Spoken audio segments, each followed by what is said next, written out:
चरणों की धूल हमें जब मिल जाए रे, गुरु चरणों की धूल हमें जब मिल जाए रे, उसके जीवन में खुशबू भर जाए रे।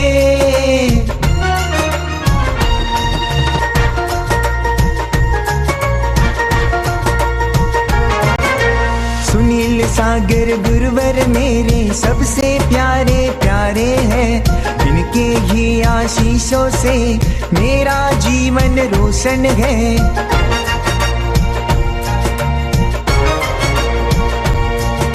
सुनील सागर गुरुवर मेरे सबसे प्यारे प्यारे हैं, इनके ही आशीषों से मेरा जीवन रोशन है। गुरु की मूरत में, गुरु की सूरत में भगवान दिखाए रे। गुरु चरणों की धूल हमें जब मिल जाए रे, गुरु चरणों की धूल हमें जब मिल जाए रे। गुरुवर मेरे दर्पण है, सब कुछ उन्हें समर्पण है। गुरु से जीवन मधुबन है, गुरु से खिलता गुलशन है।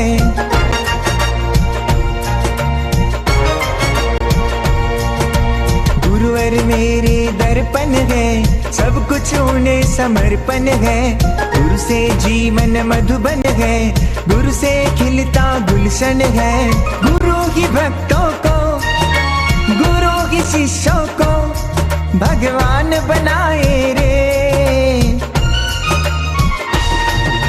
गुरु चरणों की धूल हमें जब मिल जाए रे, गुरु चरणों की धूल हमें जब मिल जाए रे। पत्थर जो चोट से टूट गया, पत्थर जो चोट से टूट गया वो कंकर बन गया, और पत्थर जो चोट सह गया वो तीर्थंकर बन गया। जीव जो विभावों से कर्मों से टूट गया वह तीर्थंकर बन गया। जीव जो कर्मों को विभावों को जीत गया वो तीर्थंकर बन गया। अब उन तीर्थंकर में प्रभु महावीर स्वामी अंतिम तीर्थंकर कहलाते हैं। माना कि उनकी पहले 23 तीर्थंकर हुए। पहले तीर्थंकर ऋषभदेव थे और 22वें नेमिनाथ और 23वें पार्श्वनाथ। सारे तीर्थंकरों की चरित्र पुराणों में उजागर है, लेकिन महावीर स्वामी के बारे में जो इतिहास विज्ञों ने कहा वह सबसे महत्वपूर्ण विषय अपने सामने पुराणों में भी उपलब्ध है, पुरातत्व में भी उपलब्ध है, इतिहास में भी उपलब्ध है, और यहाँ तक कि राज शासनों के इतिहासों में भी उपलब्ध है। ऐसे तीर्थंकर वर्धमान महावीर स्वामी का निर्वाण उत्सव दीपावली के दिन मनाया जाता है। दीपमालिका कहते हैं जलाई इसलिए गई क्योंकि जैसे ही ज्ञान का प्रकाश देने वाले प्रभु महावीर स्वामी मोक्ष पधारे लुप्त हुए कि लोगों ने कहा कि अब ज्ञान का प्रकाश तो जितना होगा जो करेगा सो करेगा, लेकिन उन ज्ञान के प्रकाश देने वाले प्रभु के अभाव में हम दीपक जला करके उनकी स्मृति जरूर मनाएंगे। लोग कहते हैं कि श्री राम के आने से दीपावली मनाई जाती है, लोग कहते हैं कि रामकृष्ण परमहंस के कारण से दीपावली मनाई जाती है। तो तरह तरह की मान्यताएं अपनी देश की संस्कृति में हैं, लेकिन सबसे मुख्य मान्यता गौर करिएगा तो मालूम पड़ेगा महावीर स्वामी के कारण से दीपों का यह प्रोग्राम प्रारंभ हुआ। आत्मार्थियों, महावीर बने कैसे? शून्य से पूर्णता की यात्रा प्रभु महावीर ने सिखाई। जीरो से हीरो कोई कैसे बन सकता है, महावीर भगवान ने बताया अपने जीवन में जी करके। तीर्थंकरों का उपदेश हमेशा से रहा कि कोई बना बनाया भगवान नहीं होता है। कोई जीव अपने पुरुषार्थ से भगवान बन जाता है और फिर वह हमेशा भगवान बना तो रहा आ सकता है, लेकिन कोई बने बनाए भगवान नहीं होते हैं कि वही रहेंगे और कोई नहीं हो सकता। नहीं, जीव राशि अनंत है और जो जीव आज तक पुरुषार्थ किए वे सब सिद्ध हो गए और प्रभु कितने हैं? अनंत। इसलिए हम कहते हैं अनंत अनंत सिद्ध परमेष्ठी भगवान की अनंत अनंत सिद्ध परमेष्ठिभ्यो नमः। शिखर जी की यात्रा करने वालों को मालूम होगा प्रभु अनंत है, अपने आप में लीन है, परम सुखी है, परम आनंदमय है। किसी पर कब्जा करने की, किसी को सताने की, किसी को जीतने की कोई कांक्षा नहीं है, इसलिए यही परम सुख है। महावीर भी बने बनाए भगवानों में से नहीं है, अपितु तो उनने पुरुषार्थ करके अपने भगवत्ता को प्रकट किया और वह संदेश दुनिया को दिया कि प्रत्येक आत्मा स्वतंत्र है और प्रत्येक आत्मा सम्यक पुरुषार्थ करके परमात्मा बन सकता है। तुम किसी के पराधीन नहीं हो कि कोई तुम्हारा कान पकड़े और नरक भेज दे, कोई तुम्हारा पूंछ पकड़े स्वर्ग भेज दे, ऐसा नहीं। तुम जो करोगे सो भरना पड़ेगा। अब फिर चाहे हम उसे भगवान के नाम से कहने लग जाएंगे कि हमने पाप किया था सो भगवान ने दुखी कर दिया, हमने पुण्य किया था सो भगवान ने हमें सब कुछ दिया। अब देखा जाए तो भगवान का इसमें कोई रोल नहीं है। तुमने बैंक में पैसा डाला था सो बैंक वालों ने तुम्हें पैसा दिया, बैंक से तुमने कर्ज लिया था सो बैंक वाले तुम्हारे घर नीलाम करने को आ गए, तुमको पुलिस के धंधे पड़ने लगे। अब इसमें बीच में किसी दलाल की कोई खास जरूरत? हाँ साहब, प्रभु को हम दलाल नहीं बनाए हैं, प्रभु तो माला माल है, उसको किसी का कुछ करने की जरूरत नहीं। और उस तरह के प्रभु की व्याख्या करने वाले प्रभु महावीर ने जीवन में कुछ करके दिखाया, खुद करके दिखाया। कैसे होता है जीव का सुप्रभात? यूं आचार्य देव वीरसेन स्वामी की नेमिचंद्र स्वामी एक गाथा सूत्र से कहते हैं, अच्छी अनंता जीवा जिस्म न पत्तो दशा परिणामो भाव कलंक सुपौराणिको वासम न मुच्यन्ति। आज हम पंचेंद्रिय हैं, मनुष्य हैं, ज्ञानी हैं, समझदार हैं, गाय भैंस कुत्ते बिल्ली बहुत बड़ी ऊंची पर्याय में हैं, हमसे थोड़े ही नीचे हैं। अब भले लोग कीमत समझो मत समझो, देवी जीव है। यहाँ तो आचार्य कहते हैं कि अति अनंता जीवा जिस्म न पत्तो दशा परिणामो। समझदार श्रावक तो आलू भी नहीं खाता। क्यों नहीं खाता? कहता है साहब इसमें जो है अनंत अनंत निगोदिया जीव राशि है, मैं कैसे खाऊं? बिना चना पानी नहीं पीता। इसमें आंख से तो नहीं दिख रहे हैं, लेकिन आजकल मशीन आ गई है और पानी में आपको रेंगते हुए सैकड़ों जीव दिख जाएंगे। तरह तरह की मशीन आ गई, सूक्ष्मदर्शी आ गई। मोबाइल की व्हाट्सएप पर भी एक प्रोग्राम इस टाइप का, पानी की जीव राशि। प्रतापगढ़ के एक दरियावत के पास परसोला, वहां का प्रसंग है। पानी में नालू के कीटाणु अगर कोई पी जाए तो उसमें मवाद पड़ के कीड़े निकलने लग जाए शरीर में। अब भले आंख से देखो मत देखो, लेकिन पानी में भी जीव है और पानी खुद भी जीव है। ऐसी अनंत जीव राशि है, जैसे आलू जैसे पर्याय में अनंत जीव राशि इसमें सुरक्षित है। आप कहोगे महाराज जी तो इसका त्याग करा देते, उसका त्याग नहीं करा देते हैं, आपको पाप से बचा लेते हैं। जो नहीं समझते हैं वे तो पंचेंद्रिय संगी गाय भैंस बकरी को भी कुछ नहीं समझते, उनके लिए तो वह भी आलू प्याज के बराबर। तो जो समझदार हैं वे आलू प्याज भी नहीं खाते। अनंत जीव राशि है संसार में, अनादि काल से चला आ रहा संसार भी अनादि से है तो धर्म भी अनादि से चला आ रहा है। तीर्थंकर भगवान भी अनादि काल से होते रहे हैं, सिर्फ यही 24 के तीर्थंकर नहीं हुए, इनके पहले भी अनेक 24 हो गई और अनंत जीव इसी तरह से साधना करते हुए सिद्ध होते गए। अच्छी अनंता जीवा जिस्म न पत्तो तसाण परिणामो। त्रस पर्याय जिनने आज तक नहीं पाई, सिर्फ स्थावर रहे सूक्ष्म जीव। भाव कलंक सुपौरा निगोद वासम न विचंते। भावों की इतनी मलिनता है कि निगोद पर्याय को उनने छोड़ा नहीं, ऐसी जीव राशि है। हम भाग्यवान हैं कि त्रस हो गए। हम सभी जो मनुष्य हैं, पंचेंद्रिय संगी हैं, जानवर तक देवनागी बड़े भाग्यवान हैं, बहुत ऊंची पर्याय में आ गए। आज आप अहंकार कर सकते हैं, अपने को अलग से बिठा सकते हैं, अपना वर्चस्व दिखा सकते हैं, अपना रत्वा दिखा सकते हैं। इधर हम परेशान हो गए तो वहां जाने की बात कर सकते हैं, उधर परेशान हो गए तो और जगह जाने की बात कर सकते हैं। लेकिन यदि निगोद पर्याय में है तो एक निगोद शरीर में अनंत अनंत जीव एक शरीर के आश्रय से रहते हैं, वे कहीं नहीं जा सकते, कुछ नहीं कर सकते। और जैसे ही एक का मरण होता है तो सबों का मरण होता है, एक का जन्म होता है तो सबों का जन्म होता है, एक का श्वास होता है तो सबका श्वास है। अरे तुम मनुष्य हो, बुद्धिमान लोगों से कुछ नहीं सीख सकते तो निगोदियों से सीख लो कि वे भी तो हजार हजार लाख लाख निगोदिया एक साथ रह रहे हैं, आप 4-6 लोग एक साथ नहीं रह सकते। और नहीं रह सकते तो ऐसी पराधीन पर्याय मिलेगी, रहना पड़ेगा। स्वतंत्रता से रहोगे तो स्वतंत्रता में सिद्ध पर्याय मिलेगी कि परम सुखी और परम स्वतंत्र होगे भी एक माही एक राजे। और नहीं रहे तो निगोद जैसी पर्याय मिलेगी, परतंत्रता। समझना महावीर स्वामी का भी कैसे उत्थान होगा, कैसे पतन होगा। संसार में तो सबका चल ही रहा है, जीव तो शाश्वत है, हम भी आप भी सभी जीव तो कहीं मरता नहीं है। आज मनुष्य हैं, कल कुछ और हो जाएंगे, पहले कुछ और थे। ये शाश्वत है और इसका निर्णय करने वाला, इसका कोई न्याय करने वाला कोई दूसरा नहीं है। खुद के न्याय अन्याय के जिम्मेदार खुद ही हैं।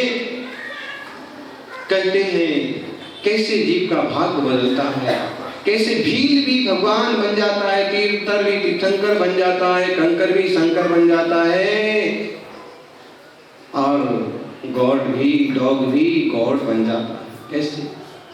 एक तो गॉड बनने की योग्यता वाला प्राणी डॉग बन जाता है, और ये डॉग भी चाहे तो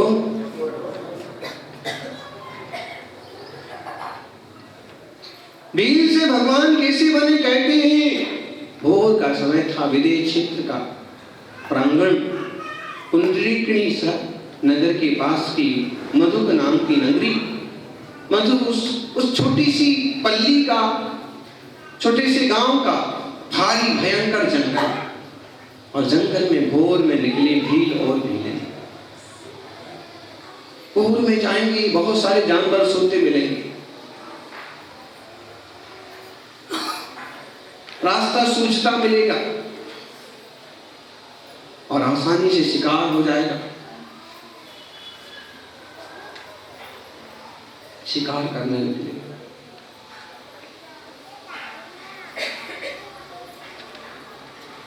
भील का काम ही होता है शिकार। आदिवासी गरीब लोग क्या करेंगे? कोई शिक्षा देने वाला होता नहीं, मार्गदर्शन देने वाला होता नहीं, जो समझ में आ गया वो करते रहते हैं। और बिल्कुल निशान साधी हुई चला जा रहा है कि बस जैसे ही हिरण दिखा कि कोई जानवर दिखा कि तीर छोड़ना, और उसको वो जैसी सूरज की पहली किरण उदित हुई तो जंगल में खूब दूर उसको चमकता हुआ कुछ दिखा। थोड़ी कदम और बढ़ाए तो समझ में आया कुछ ना कुछ तो है, ऐसा पीला पीला चमक रहा है, या तो कोई सुंदर हिरण है और या फिर कोई भी और नया कीमती जानवर। तीर छोड़ने ही वाला था कि कालिका ने उसकी पत्नी ने रोक दिया, जरा ठहरो, जल्दी मत करो, मुझे कुछ अनहोनी होने लग रही है। ऐसे लगता है कि वहां कोई जानवर नहीं है, जरूर कोई विशेष है। ऐसा कोई जानवर नहीं चमकता, ऐसा स्थिर कोई जानवर नहीं होता है। आप निशाना साधे रहिए, लेकिन कदम बढ़ा के देख तो लीजिए कि कौन है। भागता देखिए भले आप छोड़ दीजिए तीर, लेकिन पहले समझ तो लीजिए। कहते हैं चले गए, कदम बढ़ाते पहुंचे तो देखा कोई जानवर नहीं है, अपितु जानवर को भी भगवान बनाने वाले मुनि महाराज विराजे। मुनिराज जंगल में ही तप करते थे। दिगंबर तपस्वी निर्ग्रंथ श्रवणों के लिए वन प्रांतर ही उनका आश्रम हुआ करता था। आंतरिक तीव्र तपस्वी तीर्थ क्षेत्र या निर्जन मंदिरों में साधना करते। उसके हाथ पांव ढीले पड़ गए, धनुष का बाण वापिस हाथ में आ गया, और ये कौन है? कभी देखे हो तो जाने। पत्नी ने कहा, ये तो जंगल के देवता मालूम पड़ते, भगवान होंगे। दोनों हाथ जोड़ करके उनके सामने बैठ गए। प्रभात हुआ, मुनिराज ने ध्यान खोला, दोनों को आशीर्वाद दिया, उपदेश दिया। मुनियों का दर्शन कभी निरर्थक नहीं होता, कुछ न कुछ सार्थक होता है जीवन में, कुछ न कुछ उपलब्धि होती है। आज भी सच्चे मन से हम साधना उनकी करते हैं, आराधना उनकी करते हैं, तो उपलब्धि होती। प्रणाम किया, मुनि ने नमस्कार करने वालों को दोनों को आशीर्वाद दिया, उपदेश दिया। हो जीवो, क्या करते हो? देखो प्रभु क्या करते हैं। हमारा भाग्य है कि आप जंगल के देव का आपका दर्शन हो गया। हमारा काम तो है जानवरों को मारना और हम मांस खाते हैं। ओह, मांस खाना तो महापाप है। दूसरे जीव को मारोगे, दूसरे जीवों को सताओगे तो तुम्हें भी मारा जाएगा, तुम्हें भी सताया जाएगा।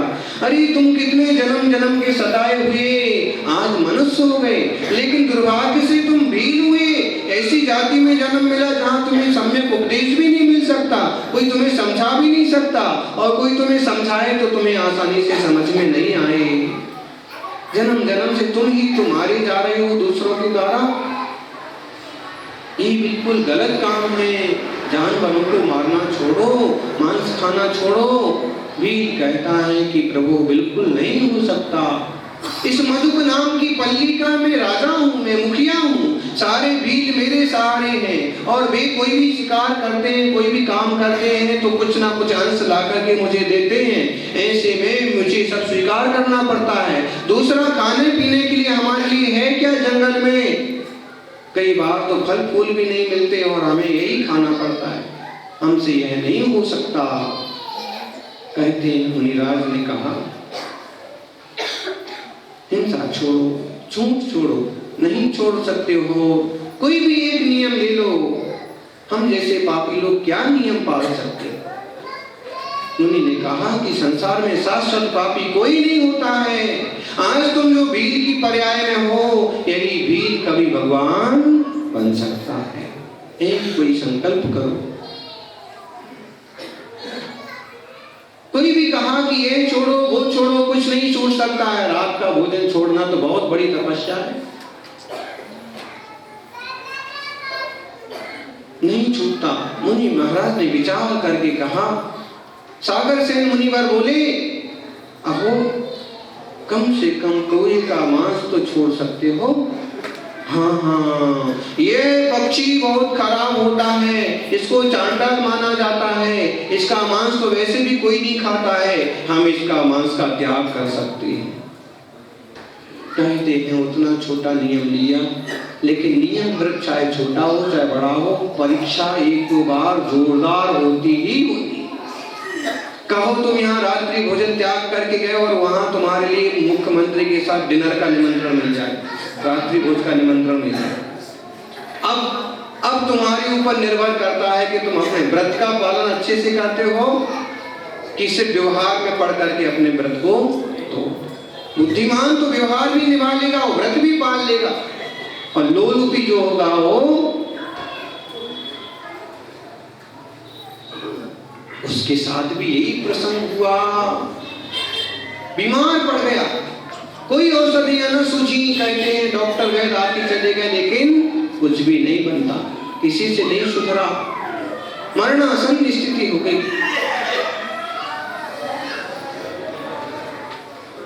प्राण निकल जाएंगे। अब की तब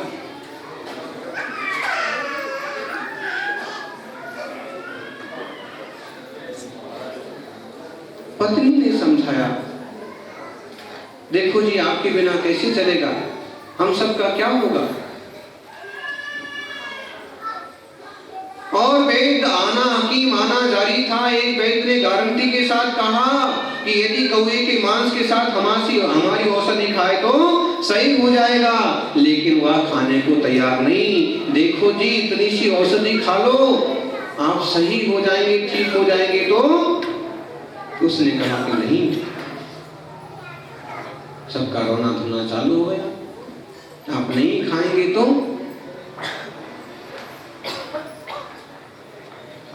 जाएंगे तो हमारा क्या होगा? उसने कहा किसी का कुछ भी हो, जिंदगी में पहली बार तो कोई नियम लिया है और इस संकल्प का मैं मरते दम तक पालन करूंगा, चाहे कुछ होनहार अच्छी होती तो सब कुछ अच्छा हो जाता। कहते हैं उसका साला भी आया, साले से बहुत प्रेम था। उसने कहा कि भाई क्या नुकसान है ये खा लेने में? उसने कहा कि बिल्कुल नहीं, मैंने संकल्प किया। अरे मेरे कहने से तो खा लो। उसने कहा तुम यदि गारंटी दो कि इसके खाने से मैं जी सकता हूं। दैत्य भी झेप गया कि पता जी ना पाया तो। उसने कहा फिर साले ने कि भाई इसकी तो मैं गारंटी नहीं दे सकता हूं, लेकिन ये जरूर कह सकता हूं कि यदि तुमने नियम पाला तुम देव पर्याय में जरूर जाओगे। ऐसा तुम किस आधार से कहते हो? रास्ते से मैं आ रहा था तो एक देवी रोती हुई मिली, एक बुढ़िया का रूप धारण की हुई थी। कहती थी कि मैं मंत्री हूँ और यह तुम्हारा जो जीजा है ना, ये मांस खाएगा तो दुर्गति में चला जाएगा और ये नियम पाल लेगा तो मेरा स्वामी बनेगा, मेरे जन्म जन्म के दुख मिट जाएंगे। अच्छा, इतना नियम का इतना भारी प्रभाव, तो जब प्राण निकल ही रहे हैं तो मेरा सारे पापों का त्याग, सारे मांस खाने का, शराब पीने का सब त्याग। और कहते हैं कि व्रत के प्रभाव से मरा तो ऊंचे स्वर्ग में देव हो गया। कहते हैं साले जी को वापस जाते वक्त फिर से मिली वही देवी, फिर रो रही थी। पूछा कि तू पहले भी रो रही थी और अब भी रो रही है, तू कहती थी नियम नहीं तोड़ने देना तो अच्छा हो जाएगा, मैंने नियम नहीं तोड़ने दिया। वो कहती है नियम तोड़ने तो नहीं दिया, लेकिन तेने नियम बढ़वा तो दिया। और वो नियम धर्म बढ़ जाने से, उसकी परिणाम विशुद्धि बढ़ जाने से अब हमारे जैसे तुच्छ देवताओं का स्वामी नहीं बनेगा, वो तो महान देवता बना है, उसके दर्शन भी होगा, इसलिए रो रही। देखो, एक नियम के प्रभाव से वह देव बन गया, संयम का प्रभाव, वहां से परिवर्तन चालू हुआ। वह देव स्वर्ग में अनेक अनेक देवांगनाओं के साथ रहता हुआ भी जिन पूजन इनको बराबर ध्यान में देता और शांत सहज तत्व का चिंतन करता। जब आयु पूरी हुई, आयु सबकी पूरी होती है, भले उनकी लाखों करोड़ों वर्ष की आयु हो, लेकिन कभी ना कभी आयु पूरी होती है। सागर की आयु हो कि पल की आयु हो कि अरबों खरबों साल की आयु हो तो पूरी होती है। और उसकी आयु पूरी हुई, वह देवता च्युत हो करके चक्रवर्ती भरत का पुत्र हुआ। ऋषभदेव भगवान का पोता चक्रवर्ती भरत की अनंतमती नाम की रानी से मरीचि नाम का प्रभावशाली बेटा।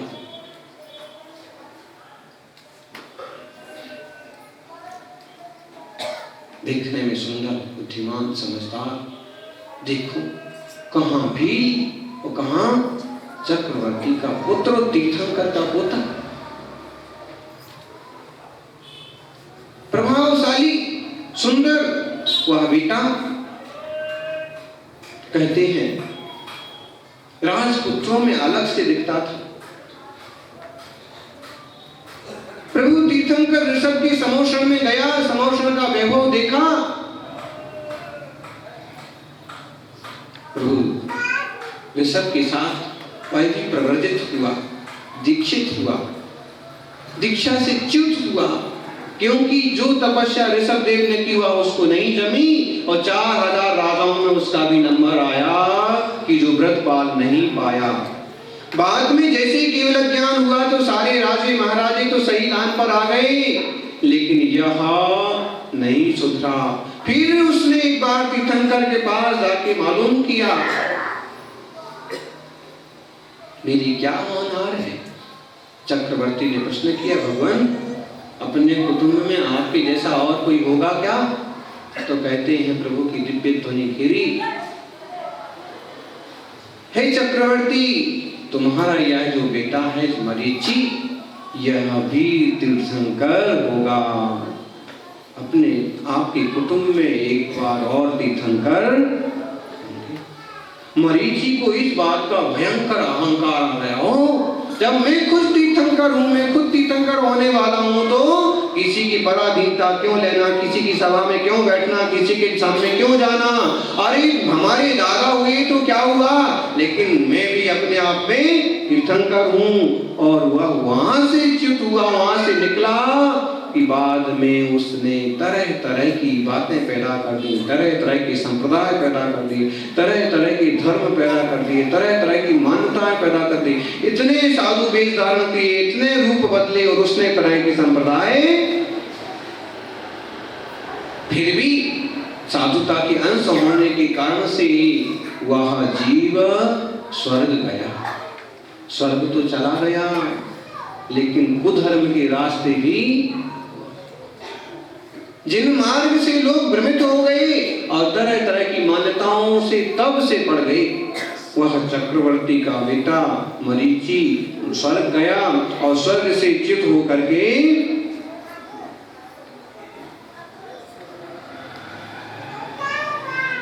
पांचवें स्वर्ग तक चला गया। ऐसा महान स्वर्ग का पद भी पाया, लेकिन बुद्धि भ्रष्ट हो गई ना। तीर्थंकर का सानिध्य भी छोड़ के चला गया। लोग मिलेंगे आपको, एक मैसेज आएगा, एक फोन आएगा, अच्छी खासी धर्म सभा में से उठ के चला जाएगा, अच्छी खासी पूजा छोड़ करके फोन पर बात करने लग जाएगा, अच्छा खासा आहार दान का प्रसंग छोड़ करके किसी भी प्रपंच में, गाली गलौज में, दुकानदार मकान में लग जाएगा। ऐसा सब जीवों का ये जिनका जैसा बनता है बन जाता, भोगते रहते। और वहां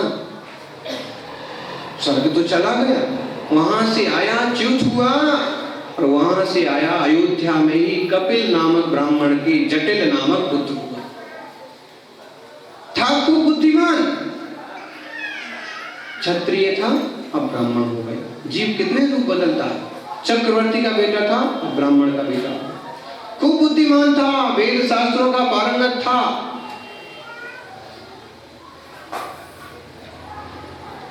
लेकिन सम्यक दर्शन की समझ नहीं होने के कारण से सन्यासी बनने के बाद भी कहां गया, स्वर्ग गया।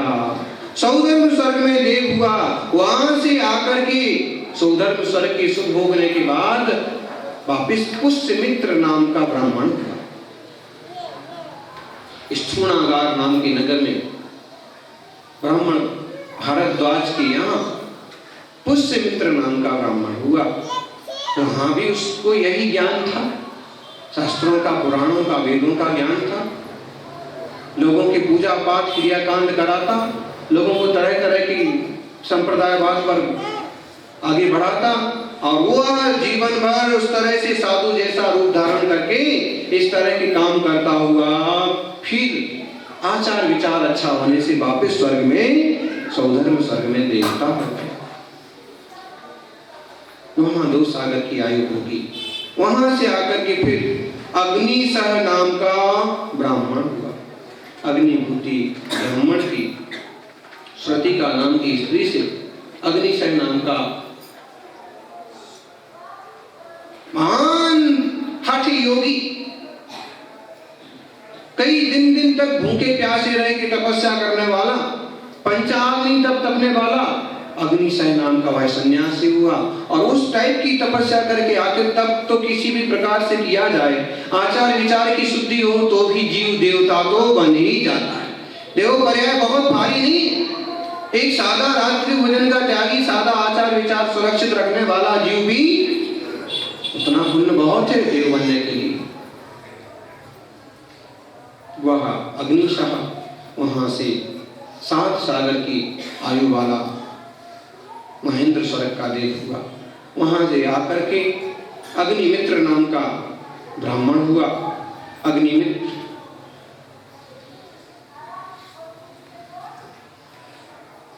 उसके पिता गौतम, उसकी मां कौशिकी। उस बहू में भी उसने इसी तरह की संन्यास लिए, इस तरह का ही प्रचार किया, एक तरह का त्रिदंडी द्विदंडी साधु, जटाधारी साधु, इस तरह के साधुओं के मत चलाए। और वहां से फिर तपस्या करके स्वर्ग गया। स्वर्ग से फिर वहां भारद्वाज नाम का ब्राह्मण हुआ। फिर वह वहां पर भी तपस्या करके साधना करके फिर स्वर्ग गया। ऐसे उसके 14-15 भाव ये बीत गए। इन सारे भावों में उसको स्वर्ग मिला कि मनुष्य बना और एक तरह की साधना करता रहा, एक तरह का नया संप्रदाय चलाता रहा। महावीर स्वामी की जीव की बात हो रही है, अपन तो कौन से खेत की मूली। सैकड़ों हजारों अनुयायी जब हो जाते हैं तो आदमी गलत मार्ग छोड़ने को भी तैयार नहीं होता है। मेरे मानने वाले भी तो बहुत है, अब मैं कैसे छोड़ सकता, और नहीं छोड़ पाया। और उसका परिणाम ये निकला कि इसी प्रपंच में उसके परिणाम गिरते गए, बिगड़ते गए। और फिर ये हुआ कि वहां से आकर के वह स्वर्ग से आया, स्वर्ग से आके भ्रष्ट मनुष्य हुआ। और फिर उसके बाद नरक, त्रियंच, अकौवा, सांप, नींबू, अशोक वृक्ष, हाथी, बाघ, चीता, दुनिया भर के तरह तरह की पर्यायों में वह भी जीव गए। कितने बार तो अकाल मरण हुआ, कितने बार तो शिकारी की पर्याय में गया, कितने बार तो घोड़े की पर्याय में गया, कितने बार तो जीव तो कहीं भी, वो भी सब प्राणधारी हैं। और यह जीव ही उन सब पर्यायों में जा सकता है। वो भी जीव गया, उतना लंबा काल पूरा किया, लाखों करोड़ों पर्याय ऐसी गई, ऐसी गई, ऐसी बीती कि दुख ही दुख। फिर उसको एक बार स्थावर नाम की पर्याय मिली, स्थावर नाम का मनुष्य बना। सांडिल नामक ब्राह्मण, उसकी पाराशरी नामक पत्नी, उससे वहां स्थावर नाम का पुत्र हुआ। अब यहां से यह मर करके तपस्या करके स्वर्ग गया, महेंद्र स्वर्ग। कितने भाव बीत गए, लाखों करोड़ों भाव बीत गए। और कितने तीर्थंकर, 13 तीर्थंकर, 12 तीर्थंकर हो चुके। इतना लंबा काल तक उसका इसी प्रपंच में। 13वें तीर्थंकर भगवान विमलनाथ के काल में हुआ। उसके पहले का भी एक प्रसंग, राजा ग्रह में विश्वभूति और विशाखभूति, ये दो भाई थे। ये राजा थे विश्वभूति, और उनके बेटे का नाम था विश्वनंदी। और भाई विशाखभूति के बेटे का नाम था विश्वभूति, विशाखभूति।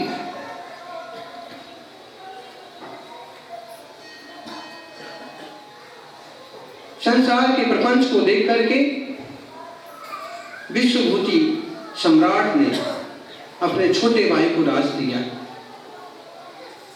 भाई ने खूब कहा कि आप राज करिए, हम आपके राज में सुखी हैं, प्रसन्न हैं। उन्होंने कहा कि भाई बहुत हो गया राज, शरीर का, पर्याय का, भोगों का कोई ठिकाना नहीं है, मुझे आत्म कल्याण भी करना है, इसलिए तू राज संभाल और मैं तो आत्म कल्याण करूंगा। भाई को राजा बना दिया, बेटे को युवराज बना दिया, और वह तपस्या करने के लिए चल खड़े। इधर विशाखभूति अच्छे से राज करने लगा। भतीजे को भी भाई की तरह, बेटे की तरह लेकर के न्यायपूर्वक जनता के साथ समय बिताने लगा। योग संयोग की बात,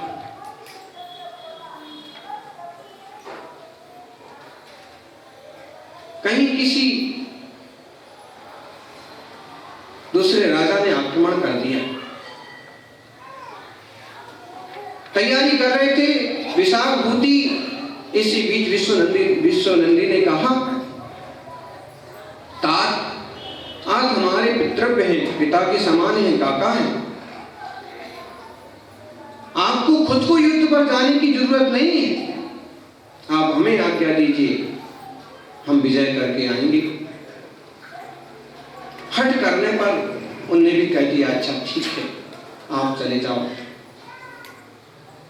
इधर क्या हुआ कि विशाखभूति के बेटे विश्वभूति ने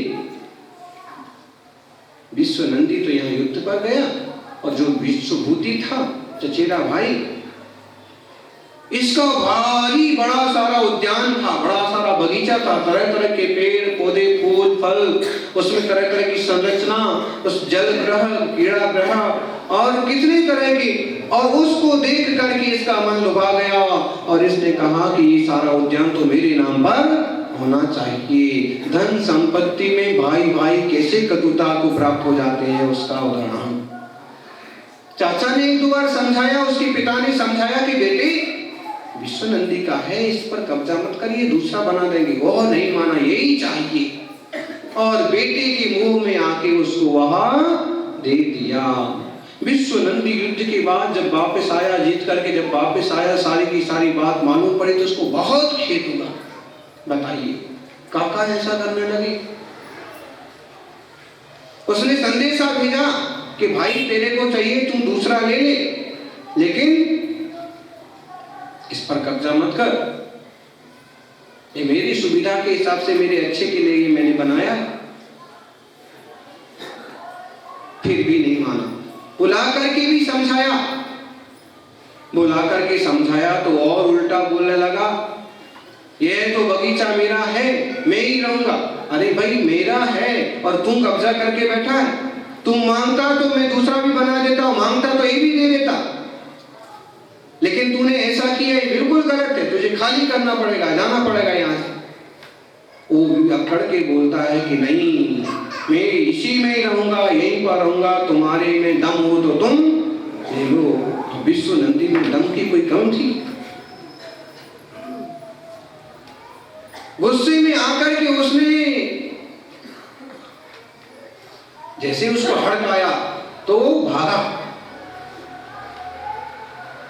और भागा, इतना भागने के बाद कि अब तो ये मारेगा, सब समझते हैं कि इसमें कितनी ताकत। और भाग करके पेड़ पर चढ़ गया, पेड़ पर चढ़ गया। विश्वनंदी ने पेड़ को जड़ से उखाड़ करके और वो जैसे तैसे प्राण बचा के भागा, भारी खंबे के पीछे छुप गया। इसकी पावर की बात क्या करना, खंबे को भी मुष्टियों के प्रहार से गिरा दिया, तोड़ दिया।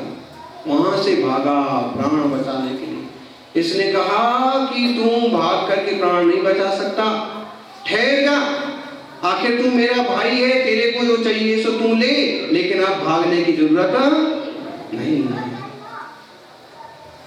सारी बात पहुंची सम्राट के पास। उन्होंने कहा कि गलती मेरी भी है। विश्वनंदी ने कहा कुछ भी है, लेकिन अब तो मेरे को संसार में रहना नहीं, अब मुझे नहीं चाहिए राज, नहीं बगीचा, नहीं कुछ चाहिए, मुझे तो आप आज्ञा दो, आप हमारे पिता तुल्य, इसलिए मैं आज्ञा लेने भी आया हूँ और हम जाके तपस्या करेंगे। जहाँ इतने क्लेश हो, जहाँ ऐसे कुत्ते बिल्ली की तरह छीना झपटी हो, इतनी बेईमानी हो, अपने ही लोग अपने आप को ही काटने लग जाए, वहां रह के आने जाते। विशाखभूति को बहुत बुरा लगा कि मैंने बहुत बड़ी गलती कर दी, इतने प्यारे शक्तिशाली बेटे को मैं कैसे खो दूं। मेरी शक्ति सबको पता है, राज भी चल रहा है तो इसके कारण से चल रहा है। आखिर में आज्ञा देनी पड़ी, चला गया, उसने तपस्या की, खूब तपस्या की, तपस्या कर रहा था। विश्वनंदी मुनि बन के आहारचर्या को कहीं दूर निकलते, कहीं दूर से आहार करते, कहीं जंगल में तपस्या करते, यूं विहार करते करते मथुरा पहुंच गए।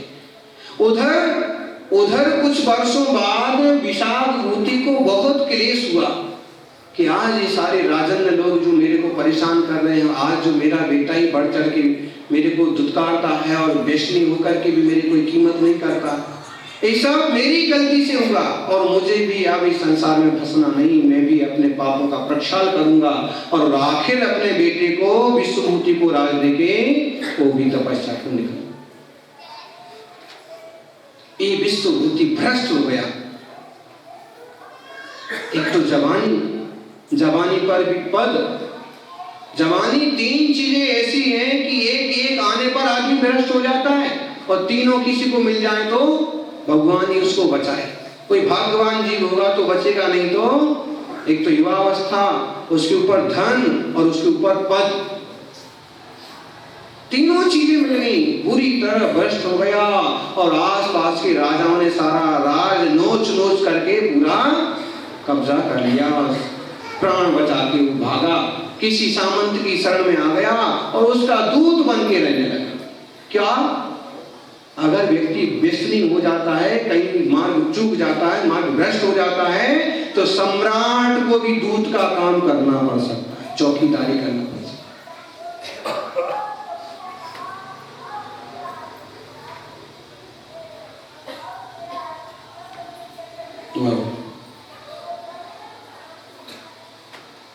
मथुरा गया था दूत, राजा की काम से। दूत कहीं भी ठहरते, कुछ भी खाते, कुछ भी करते। बेश्या के घर में था, छज्जे पर टहल रहा था, देखा मुनि बड़ी तपस्या करने वाले वे मुनि, उनको चर्या के लिए निकले लेकिन कहीं विधि नहीं मिली। कितने दिन का निरंतर आहार नहीं हुआ और इस कारण से वैसे तपस्या से और इस तरह से और शरीर कमजोर वहां से निकल रहे थे कि एक गाभिन गाय जिसका अभी अभी बच्चे ने जन्म लिया, छोटे बच्चे की रक्षा तो गाय कितनी तत्परता से करती है आपको मालूम है। मुनि वहां से निकले और गाय हड़बड़ा गई और उसने मुनि महाराज को जोरदार धक्का लगा दी। प्रतापगढ़ में भी ऐसी एक दो गाय।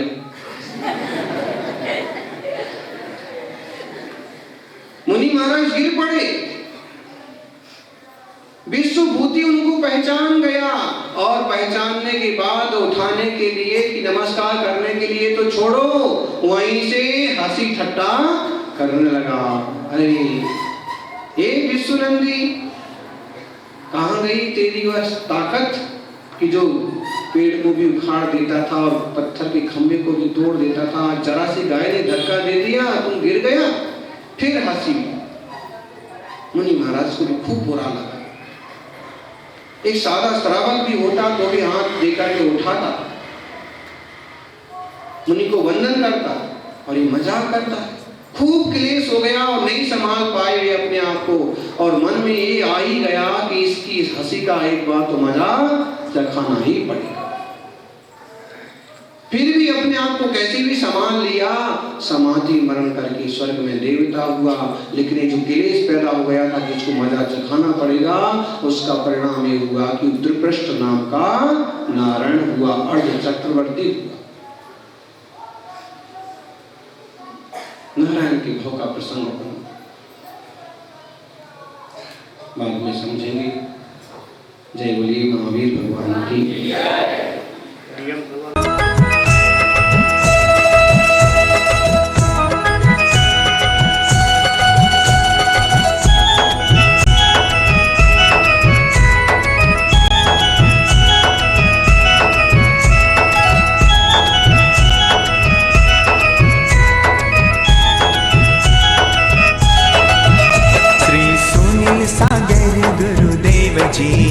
मेरा कर दो कल्याण जी। मैं तो अटक गया रे, मैं तो भटक गया रे, मैं तो अटक गया रे, मैं तो भटक गया रे। मोह माया के, मोह माया के, मोह माया के जाल में। श्री सुनील सागर गुरुदेव जी, मेरा कर दो कल्याण जी। श्री सुनील सागर गुरुदेव जी, मेरा कर दो कल्याण जी। जय हो गुरुवर, जय हो गुरुवर, जय हो गुरुवर, जय हो गुरुवर। हमरा भक्तों में, हमरा भक्तों में नाम रे।